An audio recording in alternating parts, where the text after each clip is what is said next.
जैसा कि आप जानते हैं सीजीएल का नोटिफिकेशन आ गया है, तो हमें एक परफेक्ट स्ट्रेटजी चाहिए जिससे कि हम आराम से सीजीएल को क्वालिफाई कर सकें। अभी तक आपने जितने भी बड़े टीचर्स या फिर बड़े इंस्टीट्यूशन की स्ट्रेटजी सुनी होगी तो जाहिर सी बात है वो अपने कोर्स की ही बात करेंगे।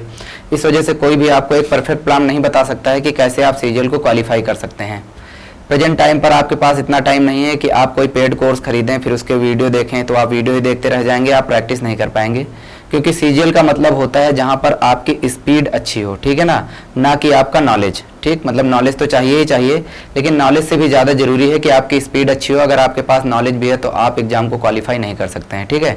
क्योंकि आपको 60 मिनट में 100 क्वेश्चन अटेम्प्ट करने हैं, तो जाहिर सी बात है आपकी स्पीड जो है, ठीक है, बहुत ही अच्छी होनी चाहिए। तो आज हम लोग उसी प्लान पे बात करेंगे कि कैसे हम लोग इतने कम टाइम में प्री को क्वालिफाई कर लें, ठीक है, उसके बाद मेंस को क्वालिफाई कर लें। कौन कौन सी ऐसी चीज़ें हैं जो हमें पहले प्री के लिए पढ़नी है, फिर उनको थोड़ी बहुत छोड़कर जो मेंस के लिए हमें छोड़नी है, ठीक है। तो उस पर एक एक करके डिस्कशन करेंगे। तो सबसे पहले हम लोग बात करेंगे कि मैथ्स में हम लोग क्या करें, ठीक है। तो मैथ्स में अगर मैं आपको बुक सजेस्ट करूं तो मैं आपको 2 बुक सजेस्ट करूंगा। एक जो है राकेश यादव सर की, ठीक है, इसे आपको प्रैक्टिस के लिए यूज करना है। दूसरी है जीपीएस पब्लिकेशन गगन प्रताप सिंह की, ठीक है, इसका आपको क्लास नोट्स लेना है। क्लास नोट्स मैं आपको इसलिए सजेस्ट करूंगा क्योंकि अगर आपने अभी तक मैथ्स नहीं सही से पढ़ रखी है तो आपको अप्रोच क्या अपनानी है, ठीक है, वो नहीं पता है। अब आपके पास टाइम नहीं है कि आप वीडियोस देखें, ठीक है, तो इसके लिए आप क्लास नोट्स ले सकते हैं गगन प्रताप सर की, ठीक है। तो उससे क्या रहेगा, आप उसकी प्रैक्टिस करते जाइए, उनकी अप्रोच देखते जाइए और प्रैक्टिस के लिए आप लोग राकेश यादव सर की बुक से प्रैक्टिस करिए। अब बात आती है कि राकेश यादव सर की बुक से अगर आप लोग प्रैक्टिस करने जा रहे हैं तो आपको मिलेंगे 8000 प्लस क्वेश्चन, ठीक है। तो अब बात आती है क्या 8000 प्लस क्वेश्चन इतने कम टाइम में सॉल्व कर पाना पॉसिबल है? क्योंकि केवल मैथ्स ही नहीं है, आपको रीजनिंग भी ध्यान देना है, ठीक है। रीजनिंग के साथ साथ आपको जीएस पे भी कमांड करनी है, इंग्लिश पे भी कमांड करनी है, ठीक है। तो लॉजिकली नहीं पॉसिबल है। तो अभी के लिए आप क्या कर सकते हैं, उन 4000 मतलब कि 8000 है उसे आप 4000 में कन्वर्ट कर सकते हैं। कैसे, ठीक है। तो उसके लिए हम क्या कर सकते हैं, उसके लिए जैसे मान लीजिए कि 8000 क्वेश्चन है आपके, 8000 प्लस क्वेश्चन है बुक में, ठीक है। प्लस अगर आप लोग गगन प्रताप सर की भी, ठीक है, क्लास नोट्स ले रहे हैं तो आपके लिए वो 12 से 13000 क्वेश्चन हो जाएंगे। तो इतने क्वेश्चन लॉजिकली सॉल्व कर पाना पॉसिबल है नहीं। तो उसके लिए अभी क्या करिए, मैथ्स के लिए आप लोग केवल इवन क्वेश्चंस को सॉल्व करिए, ठीक है। अब बात आती है इवन क्वेश्चन का मतलब क्या हुआ। इवन क्वेश्चन का मतलब हुआ कि अभी आपको क्या करना है, जैसे आपने बुक उठाई तो दूसरा, चौथा, छठा, 8वां, इस तरीके से करके क्वेश्चन को सॉल्व करना है। इससे होगा क्या, आपको एक अच्छा खासा रिवीजन भी प्रोसेस मिल जाएगा, ठीक है, और साथ साथ आपका सिलेबस भी टाइम टू टाइम खत्म हो जाएगा। क्योंकि जो सिलेबस है हमारा जस्ट हाफ हो गया, ठीक है। तो 4000 पॉसिबल है कि हाँ किए जा सकते हैं। अब बात आती है कि एक दिन में कितने क्वेश्चन हमको करने हैं मैथ्स के लिए, ठीक है। तो मैथ्स के लिए आपको क्या करना है, आपको जो अरिथमेटिक है, ठीक है, और जो आपको एडवांस मैथ है, दोनों साथ में लेके चलना पड़ेगा। तो आप 30 क्वेश्चन डेली, आपको ये प्लान बना लेना है कि मैं 30 क्वेश्चन डेली 100% हर हाल में सॉल्व करूंगा ही करूंगा। अरिथमेटिक का कोई भी चैप्टर आप उठाइए किसी से भी, और 30 क्वेश्चन आपको एडवांस के सॉल्व करने हैं, ठीक है। बस इतना आपका टास्क हो जाए, मैथ छोड़ दीजिए, अब आप आ जाइए दूसरे सब्जेक्ट पे, ठीक है ना। तो हमने क्या बताया आपको, सबसे पहले आपको क्लास नोट से देखना है कि आपको प्रोसेस कौन सा यूज करना है, क्वेश्चन को सॉल्व करने की आपकी अप्रोच क्या होनी चाहिए। अप्रोच के बाद आप राकेश यादव सर की बुक उठाइए, ठीक है ना, उसमें 30 क्वेश्चन डेली का आप टारगेट रखिए कि 30 मुझे, ठीक है, अरिथमेटिक के सॉल्व करने हैं, 30 मुझे एडवांस के सॉल्व करने हैं, ठीक है। ये चीज हो गई। बाकी अगर मान लो कोई चीज ऐसी आती है कि आपको नहीं समझ में आया, ठीक है, तो आप जो है वीडियोज किसका यूज करिए, ठीक है। मतलब अगर मान लीजिए कोई ऐसा टॉपिक है जो आपको नहीं समझ में आ रहा है, आपको जरूरी है कि आप वो तुरंत देख लें, तो उसके लिए मैं आपको सजेस्ट करूंगा अभिनय शर्मा सर, ठीक है। तो अभिनय शर्मा सर की आप वीडियोज देखिए, ठीक है। हाँ, पूरी नहीं देखना है, प्लेलिस्ट के चक्कर में मत पड़िएगा। प्लेलिस्ट के चक्कर में पड़ गए तो आप सिलेबस ही नहीं खत्म कर पाएंगे। आप पहली चीज तो ये है, अगर आप बिल्कुल ही नए सिरे से अभी आप 12th पास आउट हुए हैं, आप सोच रहे हैं कि 3 महीने में कर लें, तो एकदम बेवकूफ़ी है। पहले आप 1 साल का टाइम लीजिए, आराम से किसी का कोर्स परचेज करिए या फिर किसी इंस्टीट्यूशन को ज्वाइन करिए। 1 साल तक आप पहले अपना पूरा सिलेबस सही से खत्म करिए, उसके बाद आप नेक्स्ट ईयर का सीजीएल दीजिएगा। मैं मान के चल रहा हूँ कि आपको अच्छी खासी मैथ आती है, आप 3-4 साल से पढ़ रहे हैं, अभी तक आपका सिलेक्शन नहीं हुआ है, तब आप कैसे क्या अप्रोच अपना कर, ठीक है, एग्जाम को क्वालिफाई कर सकते हैं, ठीक है। तो हमने बताया कि 30 क्वेश्चन इसके, 30 क्वेश्चन इसके, ठीक है। तो कुछ टॉपिक ऐसे होंगे जो आपके लिए डिफिकल्ट होंगे, तो उसके लिए आप अभिनय शर्मा सर की वीडियोज का सहारा लीजिए, देखिए वो किस प्रोसेस से सॉल्व किए हैं, फिर आप उसको जो नोट्स आप ले रहे हैं उसमें देखिए, तो लगभग मैथ ही है, सेम ही रहेगी, ठीक है। अब इसके बाद हम लोग बात करते हैं कि इंग्लिश के लिए क्या यूज करें, ठीक है। तो इंग्लिश का मैं आपको बहुत ही बेहतरीन तरीका बताने वाला हूं कि किस तरीके से आप पूरी की पूरी इंग्लिश, ठीक है, टाइम टू टाइम कवर कर सकते हैं।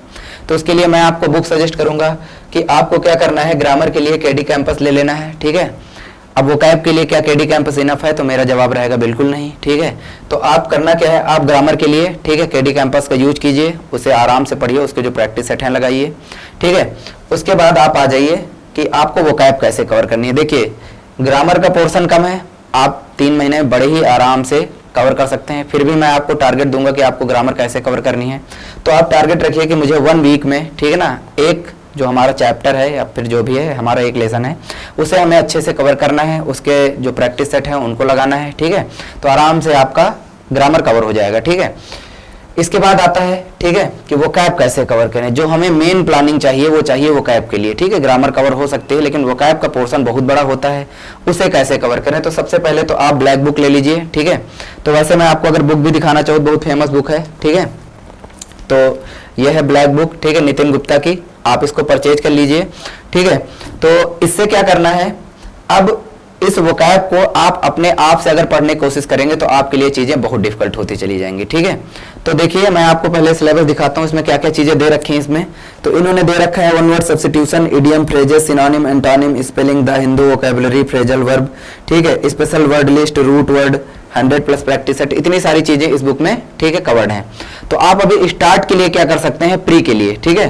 तो प्री के लिए आपको क्या करना है, प्री के लिए आपको वन वर्ड सब्स्टिट्यूशन कवर करना है, इडियम, फ्रेजेस कवर करना है, सिनोनिम, एंटोनिम और स्पेलिंग्स कवर करनी है, इतना काफी है, ठीक है ना। तो इतना आपको कवर करना है। अब बात आती है, चलिए ठीक है, आपने कह दिया कवर करना है लेकिन कैसे, ठीक है। तो देखिए हर एक सेक्शन में, जैसे अगर हम बात करें वन वर्ड सब्स्टिट्यूशन की, ठीक है, तो वन वर्ड सब्स्टिट्यूशन में लगभग 1200 से 1500 वर्ड हैं, इडियम फ्रेजेज में 1200 से 1500 वर्ड हैं, सिनोनिम एंटोनिम में, ठीक है, 1200 से 1500 वर्ड हैं, ठीक है। तो इसके लिए आपकी प्लानिंग क्या होनी चाहिए, सबसे पहले आप स्टार्ट करिए, ठीक है। पहले किससे शुरुआत करनी है, सबसे पहले आप स्टार्ट करिए कि आपको जो है वन वर्ड सब्स्टिट्यूशन कवर करने हैं, ठीक है। अब बात आती है वन वर्ड सब्स्टिट्यूशन कवर करने हैं, कैसे करें वन वर्ड सब्स्टिट्यूशन कवर, ठीक है। तो देखो, तो वन वर्ड सब्स्टिट्यूशन अगर इंग्लिश की हम बात करें,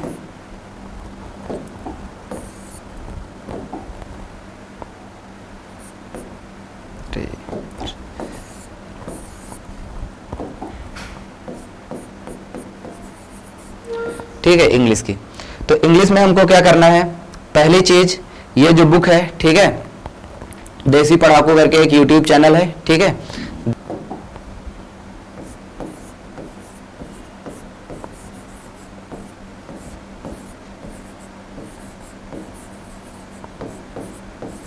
ठीक है, देसी पढ़ाकू करके एक यूट्यूब चैनल है, आप उसको फॉलो कर सकते हैं, ठीक है। तो उन्होंने पूरी की पूरी इसको पढ़ा रखा है। तो आप सिंपली क्या करें, पहले उनका वीडियो देखिए, बाय ट्रिक उन्होंने पढ़ाया है, तो आप उनका वीडियो देखिए, ठीक है। वीडियो देखने के बाद जितना भी उन्होंने पढ़ा रखा है, आप कितना करना है, ये बात आती है कि कितना करें। तो एक दिन में आपको 50 जो है, ठीक है, वन वर्ड सब्स्टिट्यूशन करने हैं, प्लस 50 जो है वो फ्रेजल वर्ब करने हैं, ठीक है। तो आपको 100 वोकैबुलरी जो है एक दिन में अपनी प्रिपेयर करनी है। जो आपके लिए इडियम फ्रेजेज आएंगे वो थोड़ा आसान हो जाएंगे, ठीक है। तो आपके लिए शुरुआत में इतना काफ़ी है। तो आप 50-50 कवर करिए, ठीक है। एक दिन में आपका ये टास्क रहना चाहिए कि 50 मुझे ये करना है, 50 मुझे ये करना है। पहले वीडियोस पढ़िए, उसके बाद बुक पे जाइए, वीडियो देखेंगे, थोड़ा सा दिमाग में स्ट्राइक होगा, फिर आप आराम से ये कर सकते हैं। बाद में एग्जाम टाइम के लिए जैसे 10 घंटे की उन्होंने वीडियो बना रखी है, तो आप एग्जाम टाइम पर जब आपका बचेगा, ठीक है, तो उस अगर आप पढ़ रखे हैं तो आप आराम से, ठीक है, 1.5x में लगाकर आसानी से उसको कवर कर सकते हैं, ठीक है। तो ये एक बेस्ट मेथड है। जब आपका इडियम फ्रेजेस कवर हो जाए, जब आपका वन वर्ड सब्स्टिट्यूशन कवर हो जाए, फिर आपको आना है सिनोनिम और एंटोनिम पर। उसमें क्या करना है, 50 सिनोनिम 50 एंटोनिम, ठीक है। तो आराम से आपका पूरा का पूरा सिलेबस बेहतरीन तरीके से कवर हो जाएगा, ठीक। तो यूट्यूब चैनल का नाम याद रखिए, देसी पढ़ाकू, ठीक है। तो अभी हमने आपको 2 यूट्यूब चैनल सजेस्ट किए हैं, मैथ के लिए अभिनय शर्मा, ठीक है, और इंग्लिश के लिए देसी पढ़ाकू, ठीक है। बाकी आपको बुक ही से करना पड़ेगा, यूट्यूब चैनल आपका कोई साथ देने वाले नहीं है, ठीक है। इसके बाद आते हैं हम लोग जीएस पे और रीजनिंग पे। तो अगर हम लोग रीजनिंग की बात करें तो देखिए अभी तक क्या था, 25 क्वेश्चन आते थे सीजीएल में, प्री में केवल मेंस में आता नहीं था। लेकिन अब पूरी तरीके से सिस्टम बदल गया है। तो अब आपको एक चाहिए ठीक ठाक बुक, ठीक है। ठीक ठाक क्या, बढ़िया ए ग्रेड लेवल की बुक चाहिए जिससे कि आप पूरे सिलेबस को आसानी से कवर कर सकें। डॉक्टर RS अग्रवाल की, ठीक है। तो आप इसको ले सकते हैं आराम से, इसको आप कवर कर सकते हैं टाइम टू टाइम। अब बात आती है कि इसमें भी ठीक ठाक क्वेश्चन है, ढंग से क्वेश्चन है, ठीक है, बहुत सारे दे रखे हैं, तो कम टाइम में कैसे उसको कवर करें, ठीक। तो कम टाइम में कवर करने का वही तरीका है कि आप अभी क्या करिए, इसके केवल इवन क्वेश्चन को सॉल्व करिए, ठीक है। आज जो होगा आप मेंस के टाइम पे कर लीजिएगा। अभी आपको जो मेन करना है, ठीक है, ये है कि टाइम पर सिलेबस भी कवर हो जाए, हमारा प्री भी कवर हो जाए, क्योंकि प्री जो है हमारे लिए क्वालिफाइंग है, ठीक। इसके बाद ये हो गया हमारा रीजनिंग, ठीक है। तो रीजनिंग में कितने क्वेश्चन डेली करने हैं ये बात आती है। तो देखिए 30 क्वेश्चन मिला के 60 क्वेश्चन आप उसके कर रहे हैं, ठीक है। तो 40 क्वेश्चन इसके करने हैं, कितने, 40 क्वेश्चन डेली, ठीक है। तो 40 क्वेश्चन डेली हम लोग करके आराम से इस बुक को टाइम टू टाइम कवर कर सकते हैं, ठीक है। इसके बाद आता है कि जीएस के लिए क्या करें, ठीक। तो अब देखिए जीएस के लिए हमको क्या करना है। तो जीएस हमारे लिए अब बहुत ही इंपॉर्टेंट रोल प्ले करने वाला है। रीजन क्या है कि अब जो हमारा ठीक ठाक पोर्शन मेंस में भी दे दिया है, प्री में भी दे दिया है, तो अब हमको ऑथेंटिक बुक ही पढ़नी पड़ेंगी जिससे कि हम आराम से इसको कवर कर पाए, ठीक है। तो दृष्टि की एक क्विक बुक सीरीज आती है, मैं आपको दिखा देता हूँ। ये है दृष्टि की क्विक बुक, ठीक है। तो जो दृष्टि की क्विक बुक है ये सारी आ रही हैं, ठीक है। यानी कि आप पॉलिटी के अलग ले सकते हैं, हिस्ट्री के अलग ले सकते हैं, इकोनॉमिक्स के अलग ले सकते हैं, जियोग्राफी के अलग ले सकते हैं, ठीक है ना। साइंस के अलग ले सकते हैं। मेनली आपको 4 किताबें इसके लिए पढ़नी है, हिस्ट्री, जियोग्राफी, पॉलिटी, इकोनॉमिक्स, ठीक है, और साइंस, ठीक है। तो ये हो गया ओवरऑल। इसके बाद क्या, ठीक। तो इसके बाद आपको क्या करना है अभी, ठीक है। टेक्स्ट बुक नाम सबने सुन रखा होगा, एप्लीकेशन है, डाउनलोड कर लीजिएगा टेस्ट के लिए। उसके आपको चैप्टर वाइज टेस्ट जो है वो अभी से फॉलो करने हैं, पढ़ते रहिए। अभी वो रिसेंट में ही लाए हैं, अभी उनके सारे ओपन भी नहीं हुए, ठीक है। तो उसको आप पढ़ते रहिए, ठीक है। धीरे धीरे करके उनके सारे चैप्टर वाइज दीजिए अभी हर सैटरडे, ठीक है। सैटरडे को जब आपका पूरा सिलेबस कवर हो जाए तो हर सैटरडे को क्या करना है, आपको एक पूरा का पूरा मॉक टेस्ट देना है।